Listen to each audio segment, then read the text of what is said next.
Hello, good morning nga sa aking mga suki. Kamusta po kayo? Ayan. So, ayun, i-share ko lang yung experience ko nung last week at saka ngayong week na to. Kasi, based on my experience po sa BIR to.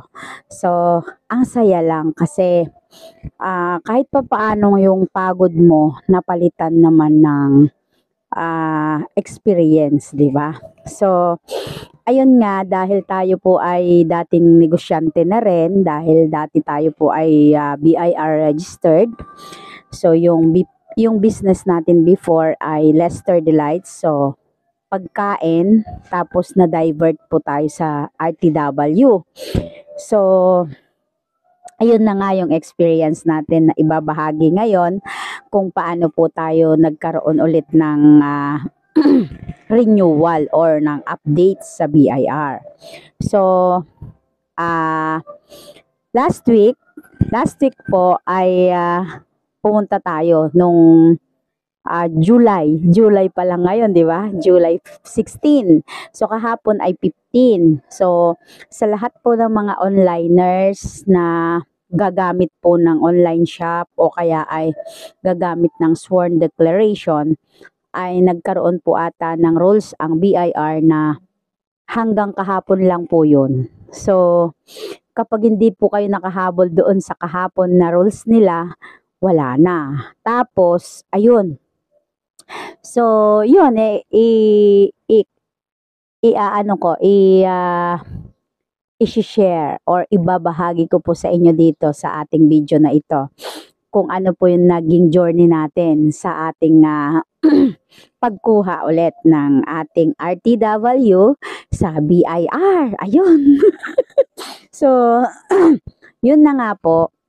Way back 2017 po or 18 ay nagkaroon po tayo ng business na ito po ay tinatawag na Lester Delights. So, ang produkto po natin dito ay yung mga pagkain. So, ang ginagawa ko po ay nagbe-bake, gumagawa po ng mga baking goods, tapos gumagawa din po tayo ng mga in-can na pagkain. So, o kaya ay bottled, mga gourmet, tuyo, gourmet bangos, ano nga yan, yung sikat na sikat ngayon, yung chicken pastil, mga ganyan na. So, yan po yung ating dating produkto. So, kasali po tayo sa mga trade fair dito sa buong San Fernando, buong Mexico, Pampanga po. Kasali tayo sa mga ganyan. So, dati na pong negosyante ang lola ninyo. Business-minded talaga. Tapos, so, anong nangyari? Buti, bago po tayo nagka-pandemic, ay nag-close po yung aking unang business. So, ganun nga po yon. Kung ano po ang pagod natin sa pagbubukas ng business, ay magiging ganun din po ang pagod sa pagko-close. So, hanggat maari po, isurvive natin yung business natin. Pero kung hindi na kaya, di close na. Kaysa sa ma-penalty tayo, penalty. So, iwasan po natin ang mga penalty. And then, paalala po sa ating mga negosyante, kapag kayo po ay nag-registered upon DTI, ay hindi lamang po natatapos doon at hindi lamang po doon yung ating tawag dito, hindi lamang po doon yung ating katapusan. So, umpisa pa lang po yun, ha? Kasi ang dami po nagpapa-registered na DTI registered daw sila. Legit na daw. So, hindi po yun. Hindi po ganun pala yun. So, kailangan po pala kapag kayo po ay registered sa DTI, automatic po yun. Within 30 days, kailangan matapos po natin yon sa BIR.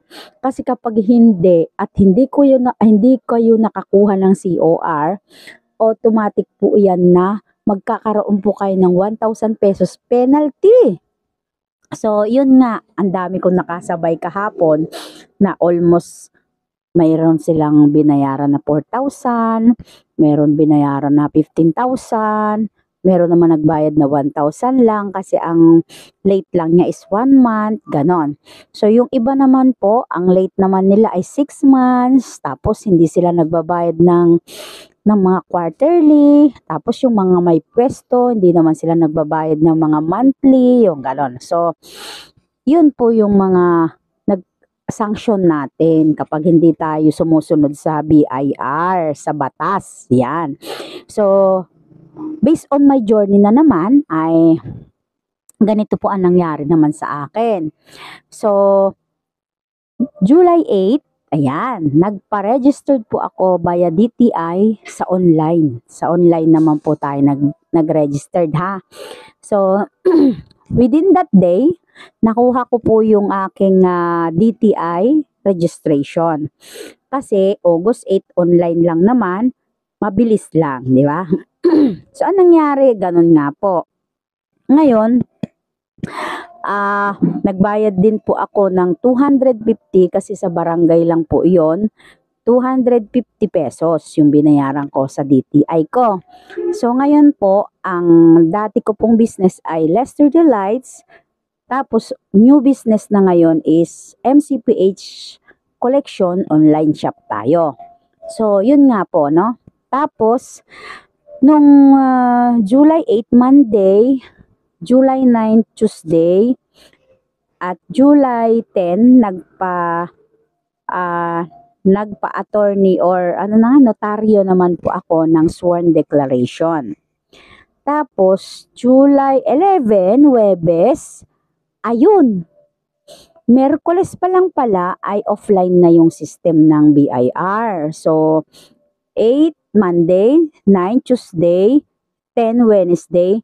So, Wednesday po ay offline na sila. Pero hindi ko po alam yon kasi nga po ay hindi nga po ako nag-online, no? So, Thursday naman po ay nagpunta na po ako dito sa RDO 21B dito po sa amin sa Pampanga. So, RDO 21B, South District po ako kasi Mexico po ako. Mexico, Pampanga, ano. So, ngayon, pagdating ko doon, alam nyo ba, offline pa rin. Di ba? Ang ginawa ko, umuwi na ako. Kasi offline pa rin kasi wala tayong, hindi natin alam kung kailan mag-go-online yung system nila kasi nationwide po yan. Nationwide, buong Pilipinas, yan ganyan, no? So, hindi natin alam kung kailan mag-online. Base po yan sa mga IT nila. So, sa mga developer nila. Web developer at saka sa mga IT na mga nakatalaga po talaga doon sa mismong website na iyon na sila po yung gumagawa, mga nag-aayos, gano'n. Siyempre, hindi natin alam kung kailan. So, pag pumunta ka doon sa BIR, ganoon din po ang sasabihin sa'yo. So, ang ginawa ko, umuwi ako. Pero, bago po ako umuwi, kinuha ko muna po yung number doon sa counter 1. So, sa counter 1 kasi and counter 2, ay counter 1 po, ang dalawa po yung mesa doon, new business registration. So, yun nga po, kinuha ko.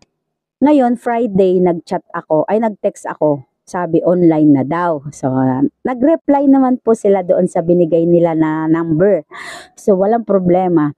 Ngayon naman, na-late naman ako. Ako naman yung late ng pumunta ng Friday, hapon na, mga bandang 1 na siguro ako nakarating doon. So, marami pong pila kasi nga po, 2 araw nga po na tawag dito, na offline, So, ang nangyari kasi, mag-o-oros po sana ako. Kaya lang po, ayon po doon sa oros ko, kailangan ko pa rin na i-update yung aking details or personal information doon sa BIR. So, hindi ko magagamit yung oros dahil nga po ay kailangan daw po ako mag-update doon sa BIR ng dahil existing TIN number na ako. Kumbaga, existing taxpayer na po ako. So, ang nangyari, yung online ko, hindi ko magagamit kasi nga, kailangan ko pa na, mayroon siyang nakalagay doon na RMC, nakalimutan ko.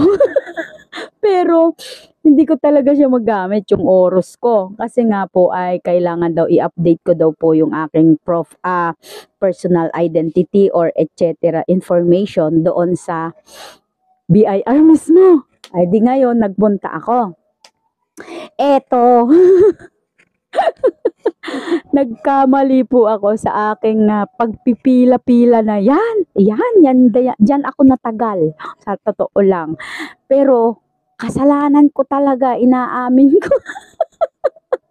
Alam nyo po ba, pumipila ako doon sa counter 1, dito sa RDO 21B, sa New Business Registration. Ang pagkakamali ko, yun na, pumipila po pala ako doon sa new registration. Eh, hindi naman pala dapat. Dapat po pala, doon pala ako sa counter 4. Kailangan pala mag-update muna po ako ng aking, yun na nga, kailangan pala mag-update muna po ako ng aking personal, ano na nga yan, kung ano man yung details ko. Kasi nga po, before ay meron na po akong business. Ayun. So, ganun lang pala dapat. So, ang ginawa ko, nagpila ako sa counter 1. Pagkatapos sa counter 1 dito sa amin sa RDO 21B, chinek nung cashier, nung teller. Ay nako, doon po kayo sa counter 4 kasi may dati na po pala kayong business, sabi niya.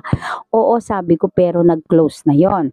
So, bago po kayo dito mag-registered sa counter 1, kailangan po magpa-update muna po kayo doon sa counter 4. Kasi nga po, dati na daw akong may business. So, ngayon pala, kaya pala ganun, titignan kung may mga sanction nga ako or kung may mga nakaligtaan po ako na bayaran, kagaya ng mga 2551Q, or yung 1701Q at saka 1701, yung mga gano'n, no? So, ang ginawa ko, kuha uli ako ng number.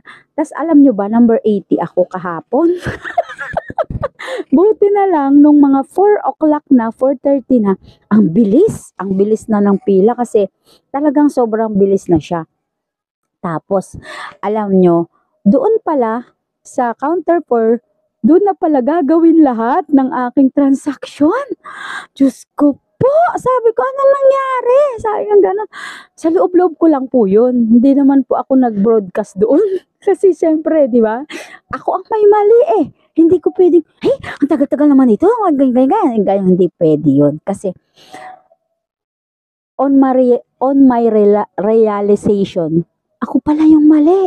O di ba? Pero kung ano tayo, yung tipong ganyan tayo ng ganyan, tapos galit-galit tayo doon. Hindi pala pwede yung kasi minsan pala tayo pala yung mali.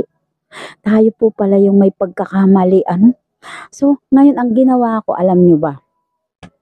Tapos, ito pa isa. Kasi yung dati kong ATP, yung authorized to print ko po dati, ay taga Bulacan.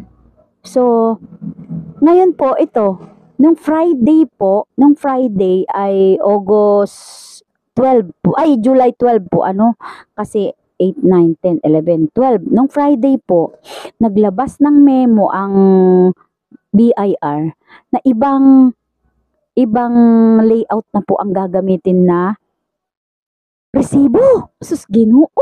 Ay di ngayon, pagka po ay nakipag-contact pa ako dun sa dati kong ATP, ang mangyayari niyan, malilate na naman ako ng registration. So, kahapon nga po yung sworn declaration ay hanggang kahapon lang, July 15 lang. So, kapag hindi nyo po yun napapirma, so subjected na po kayo sa tax noon, withholding tax na 1.5% daw po ata yun. Yun yung pagkakasabi sa collection. Tapos, alam nyo ba, ang ginawa ko, mayroon pala yung sa BIR na sarili nilang printing. Meron pala dun sila yung magpapaprint para sa'yo. Meron palang ganon.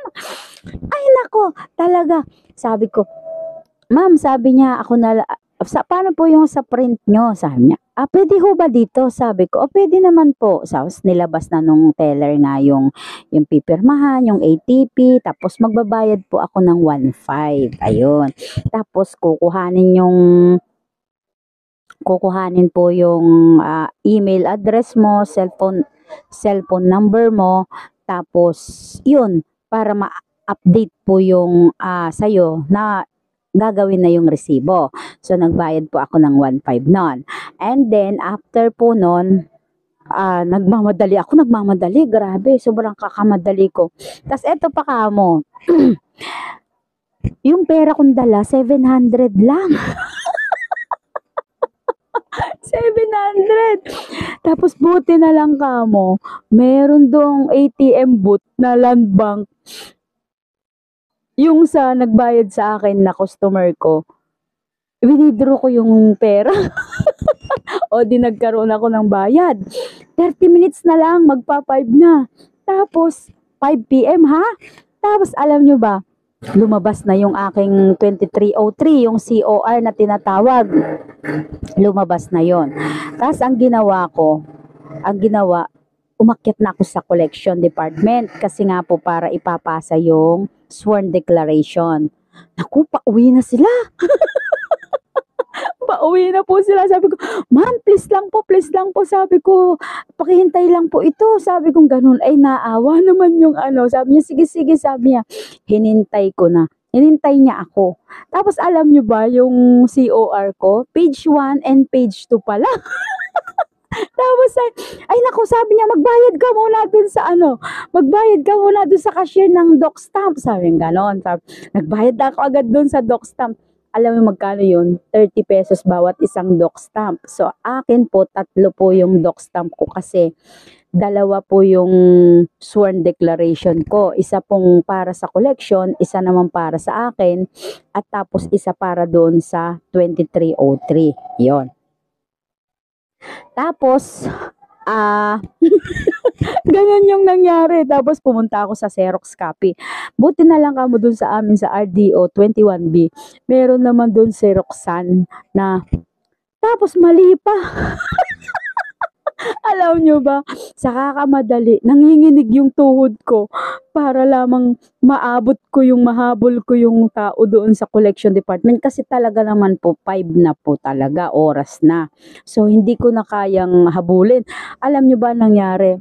Yung 2303 ko, yung COR ko, yung 2303, ang nangyari po ay page 1 and page 2. Ang na-Xerox ko lang page 1. So may kulang pa akong page 2. Sabi ng gano'n. Di bali, sabi ko babalik pa naman ako dito kasi nga po ay yung resibo ko, di ba po? So, ayun, tapos pwede pa naman ako mag-attend doon sa seminar. But every Friday daw po yung seminar doon. Sa 3rd floor, 10 a.m. in the morning ang pag-a-attend ng seminar via Zoom kung gusto mo or via physical or face-to-face, ganon. So, 10 a.m. po siya. So, yun po. Ayun po yung naging experience ko. Pero, ayun, by God grace, sa tamang oras, tamang panahon, tamang pagkakataon, ay binigyan po tayo ng, yun, nakuha ko po lahat yung gusto kong makuha kahapon. Tapos, may nakilala ako sa isang mami din na negosyante din siya. Ayun, sinabay na nga ako sa pag-uwi ko hanggang dito sa amin sa Mexico. May sasakyan pala siya. Ayun, talagang talagang something's happen with the reason. Talaga yung pala yung mga point na ni God kung bakit tayo sa mga ganong pagkakataon, ganong panahon. Di ba ang saya lang? So, ngayon po ay isang legit na negosyante na po ulit tayo, ha? So, salamat po sa aking mga suki, sa patuloy na pagsubaybay at sa aking mga manonood. Thank you so much. So, yan lamang muna po yung ibabahagi ko sa inyo. And then, mamaya nga po ay check ko po uli kung pwede na po ako sa oras kasi yung books ko po ay 3 lang. So, kailangan daw po ay tatakan yon. Kaso lang, ngayon po kasi hindi na pwedeng tatakan. Ang ginagawa na lamang po ay irerehistro mo nga po doon sa oros. Tapos po ay may QR code na lalabas. Ipiprint yung QR code at yun daw po ang pinakatatak na. So, medyo pinapadali na lang nila. Kaso lang po, ang nagiging problema ko dun sa oras nga, sabi i-update ko daw po yung aking details. Ang problema nga ay kahapon pa lang na-update. So, baka po ngayon pa lang po yun magkakaroon ng tawag dito, updating, ano? So, pero may nakuha na po akong books. Yung books ko po ay binili ko din mismo sa BIR, 150 pesos. Tapos, yung resibo ko nga po sa BIR din na po ang print niya is 1.5 naman. So, all in all naman po ay hindi naman po ako gumastos ng super laki kasi ang ginastos ko lang po doon ay yung doc stamp ko po na 90 pesos. Tapos yung books ko po na 150. So 400 na ay ano na yon, 350 na yon, ano. Tapos po yung attorney ng sworn declaration ko, 300 po yon. Pero sa iba daw po ay 75, 100. Pero dito kasi sa akin dahil bago yung building nila, at the same time aircon, at tapos maganda naman yung, worth it naman yung binayad ko dito sa pinagpa-notaryuhan ko kasi maganda yung ambience, bago yung building, tapos maganda po yung pintura nila, maganda yung upuan, naka-aircon, yung desk nila maganda rin, yon. Basta okay naman yung bayad ko sa kanila. Ayun. Ang ganda kasi ng kanilang office. Di ba? Tapos, yun, malinis, tignan, talagang maganda yung pintura, ayun. So, yun lang po yung ginastos ko, tapos yung 1.5 na resibo. So, yun lang po yung nagastos ko doon sa rehistro ko po ng aking business. So, ayun po, samahan niyo po uli ako sa aking journey at i-share ko naman po pag na-registered ko na po yung books natin, books of account, ay i-share ko naman po sa inyo kung paano natin lalagyan ng mga kung ano-ano yon. Lalagyan natin ng cash disbursement, expenses at saka purchases. So, i-share ko po sa inyo yon, and then i-share ko din po sa inyo kung paano natin gagawin pag dumating na po yung aking resibo. Ayun. Wow. Ang resibo yata ay 1 week. Ayun, ha. So, ayun po mga suki, thank you so much. At kung hindi pa po kayo nag-subscribe dito sa aking channel, ay subscribe nyo na po ako. At para po ay ma-share ko din po sa inyo ang aking RTW journey ng MCPH online, MCPH Collection online shop. So, yan po yung ating business name. So, ayan po, syempre ang inyong lingkod ay nagpapasalamat po sa lahat po ng patuloy na pagtitiwala at sa patuloy na panonood dito sa aking channel. Thank you so much po. And then, ayun, wag po tayong matakot na magkaroon ng experience at ayun, magbayad po tayo sa tamang oras, sa tamang araw, at bayaran po natin yung ating mga obligasyon. Ayan. So, para hindi tayo ma-penalty. Sayang din yun. So, ayan po. Maraming salamat po sa inyong lahat. And hanggang sa muli.